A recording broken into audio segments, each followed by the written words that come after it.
a terceira parte do nosso mini treinamento. E aqui, de novo, né? Na primeira esfera de conhecimento, eu falo do conhecimento do talento, né? Do que Deus deu para a gente de habilidade, vamos dizer assim, né? Um é engenheiro, outro é açougueiro, outro é bancário, enfim, cada um tem um dom. A palavra que eu queria lembrar há pouco era o dom. Cada um tem um dom, tem um talento, né? E com esse talento, com esse dom que Deus deu, você vai produzir. Muito bom. E a gestão de cada um de nós temos que fazer a gestão de nós mesmos, para poder, então, fazer a gestão da família, dos relacionamentos, dos negócios. Muito bom. E para fazer a gestão, que é cristã, então eu tenho que ter o novo nascimento e eu tenho que, então, ser guiado pelo Espírito Santo. Aí vem a terceira parte que eu estudo, que eu chamo de estudo da vida espiritual, que ao estudar a vida espiritual a gente descobre que nós temos que saber como orar. A própria Bíblia fala que nós não sabemos orar. Porque a religião fala que orar é pegar um texto, né, e ficar repetindo o texto. Tem algumas religiões que falam para ficar contando umas bolinhas lá, para repetir, repetir, repetir, e acha que por repetir, repetir, repetir uma oração, Deus está ouvindo. Deus está se irritando. Pelo que está na Bíblia, Deus se irrita com isso. Porque, na verdade, orar é um relacionamento espiritual com Deus. A coisa é muito mais séria do que ficar contando ou repetindo um texto.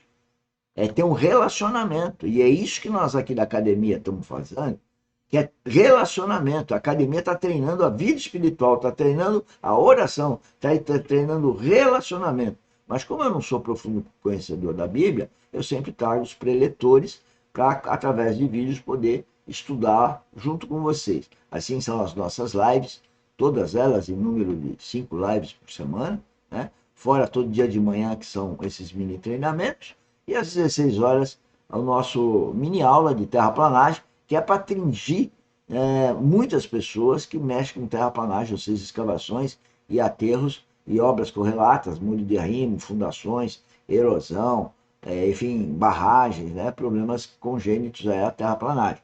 E agora eu vou passar então para o vídeo, que a gente já vem estudando há algum tempo, sempre está disponível lá na playlist do curso, o curso que iniciamos hoje, né? É de laboratório 4, Labo 4, enfim, tá escrito aí no começo do treinamento. Então, vamos passar para o vídeo. Um minutinho.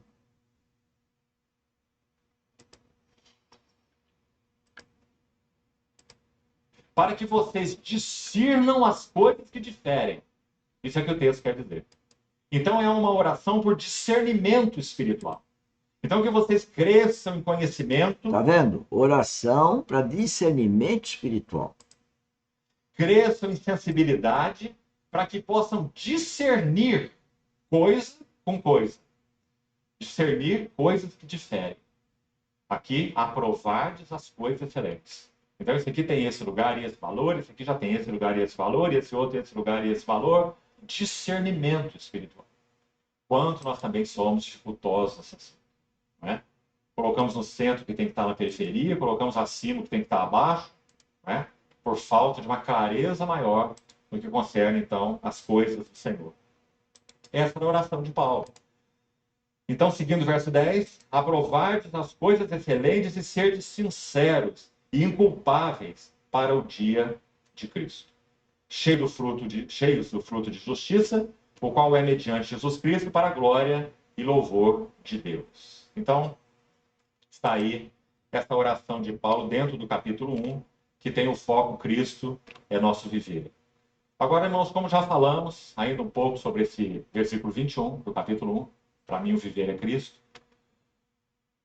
significa simplesmente, repetindo, me permitam, a ocupação de Paulo, do seu coração, da sua mente, das suas energias, dos seus interesses, era uma só: Cristo mesmo. Paulo não tinha um coração dividido em Cristo e a igreja, Cristo e a obra, Cristo e o ministério, seja lá o que for. Para mim, o viver é Cristo. Uma ocupação com Cristo. Percebe? Sublime ocupação. Para mim, o viver é Cristo. Cristão é isso. Cristão é uma pessoa que crê que o viver é Cristo. Viver em Cristo é viver a vida eterna já. E Cristo morreu naquela cruz para a carne. Nós temos que morrer para o mundo e ressuscitar todo dia um pouco mais em Cristo. Ou seja, Cristo crescendo em nós. Ok? Então, vamos continuar. Irmãos, quando nós nos ocupamos com Cristo, tudo se faz claro. Quando nos ocupamos com Cristo, as Escrituras se tornam claras. Quando nos ocupamos com Cristo, a vida se torna clara. Quando nos ocupamos com Cristo, o casamento se torna claro. E o propósito dele, a família, os irmãos, tudo se faz claro quando somos ocupados com Cristo. Tudo é nebuloso. Quando nos ocupamos com a obra de Deus, com a igreja, com a Bíblia em si mesmo, compreende? Então, Senhores, tudo é nebuloso. Quando conhecemos Cristo e amadurecemos, tudo se torna muito claro. Você vem pela revelação, não é conhecimento intelectual, não é cultura. E o homem, o mundo, fica muito ligado em conhecimento intelectual e cultura, e não é. É revelação que vem do Espírito Santo. Vejam que coisa interessante. dizia, para mim, viver é Cristo. Experiência de Cristo mesmo. Então, essa é a ideia desse versículo 21. Agora, para completar esse capítulo 1, rapidamente. Olha o que ele diz na sequência desse verso 21. Acho que também aqui recebemos uma boa ajuda no tópico experiência. Senhores, certa vez, há muitos anos atrás, eu cheguei para o meu filho e falei da Bíblia, ele virou para mim e falou assim, a Bíblia é muito difícil de entender, né? E daí, eu não discordei, é lógico, sabia menos que ele. Aí eu comecei a pesquisar, e aí encontrei esses preletores que ficam lendo a Bíblia, não é lendo como um repeteco, mas estudando, interpretando e tendo revelações. O Romeu Bonelli e o Luiz Fontes, que eu fico trocando aí as lives com eles, eles estudam a Bíblia desde os 10, 12, 8 anos. Né? Eles vêm de família religiosa, pelo que eu tenho estudado, né? E não tem denominação religiosa, eles criticam a religião. Né? Então acompanhem esses preletores, como eu acompanho há cerca de quase 20 anos, e vocês vão ter a certeza que eu tenho, que eles têm revelações, eles mastigam essas revelações, facilitando muito para nós o entendimento da Bíblia, porque virar para nós por revelação, não é pelo intelecto. Por isso que lá meu filho dizia que é muito difícil. Difícil porque pensar no intelecto e na cultura. Mas quando a gente vê que vem da vida espiritual, que é do novo nascimento, então a gente compreende totalmente diferente e passa a ter uma vida espiritual. E é isso que nós estamos aqui, o caminho da experiência espiritual, né? Que é o título dessa conferência. Espiritual.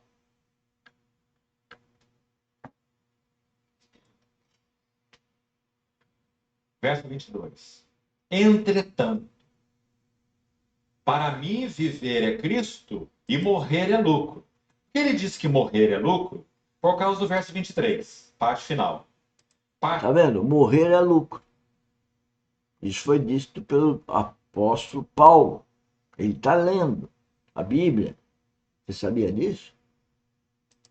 Estar com Cristo é incomparavelmente melhor. Estar com Cristo é incomparavelmente melhor do que esse mundo. Não há prazer no mundo que chegue aos pés de estar com Cristo. Por isso, ser cristão é estar com Cristo, é viver com Cristo. É um relacionamento com Cristo.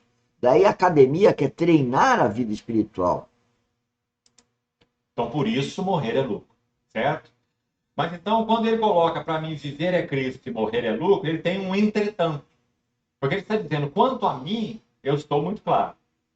Eu tenho o desejo, está aí no verso 23, de partir, de estar com Cristo. Para mim, é incomparavelmente melhor. Aí ele diz, entretanto, se o viver na carne traz fruto para o meu trabalho, não sei o que hei de escolher. De um lado e de outro eu estou constrangido. Tendo o desejo de partir e estar com Cristo, que é incomparavelmente melhor, mas por vossa causa é mais necessário permanecer na carne. Agora, ouça esses dois versos, 25 e 26. Convencido disso, estou certo de que ficarei e permanecerei com todos vós. Essa frase gostaria de destacar. Para o vosso progresso e gozo da fé. Está aí mais um Tá elemento vendo? extremamente Progresso e precioso na gozo. nossa experiência cristã. Vamos colocar em termos de uma pergunta. Para o que nós vivemos, amados? Para quê? A ocupação de Paulo com Cristo era tão imensa e tão intensa que a sua vida podia se resumir nessas palavras que ele disse. Eu permaneço na carne. Ele quer dizer, permaneço na carne, obviamente, nessa vida física. Né? Embora andando na carne, não militamos segundo a carne. Isso é muito claro para todos nós. Né? Está falando sobre o viver carnal. Está falando sobre o viver no corpo. Então ele diz, permaneço nessa carne, com um propósito. Vosso progresso e gozo da fé. Como isso nos sonda? Para o que vivemos? Por que vivemos a vida da igreja? Ou seja, nós vivemos para o progresso e gozo da fé. Progresso, preste atenção no progresso. Esse progresso é a edificação de Cristo em nós. E é por isso que nós vivemos. Nós vivemos para edificar Cristo. Só isso. Né? Para a vida eterna. Ou seja, nós estamos aqui numa passagem que pode durar 70, 80, 90, 100, que seja 200 anos, versus uma vida eterna que é eterna. Cada um escolhe a vida que quer. Né? Mas a academia está querendo trazer essa boa nova do reino de Deus. Tchau, tchau.